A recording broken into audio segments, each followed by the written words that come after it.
സ്വാമിയേ ഹരഹര. ഇതാണ് മുത്തുമലൈ. സേലത്തുള്ളൊരു വലിയൊരു മുരുകഭഗവാന്റെ ഒരു വിഗ്രഹമാണ് ഈ കാണുന്നത്. വളരെ ഭംഗിയാണ് കാണാനായിട്ട്. എന്തൊരു ഭംഗിയാണെന്ന് നോക്കൂ, എന്തൊരു വലുതാണെന്ന് നോക്കൂ. ഇതുപോലെ മലേഷ്യയിൽ പോയപ്പോൾ കണ്ടിട്ടുണ്ട്. നമ്മുടെ ഇന്ത്യയിൽ ഇത് ആണ് ഏറ്റവും വലുത്. നല്ല ഭംഗിയായിട്ടുള്ളൊരു വളരെ വലുതാണത്.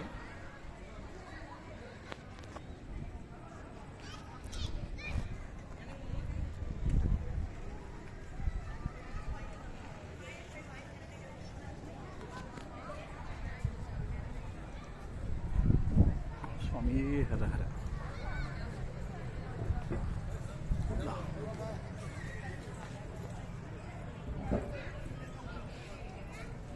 ആളുകളൊക്കെ അടിയിൽ നോക്കി എത്ര ചെറുതാണെന്ന് നോക്കിയേ. കണ്ടോ, ആളുകൾ എത്ര ചെറുതാണ്. അപ്പോൾ ആ വിഗ്രഹത്തിൻ്റെ വലിപ്പം നോക്കിയേ.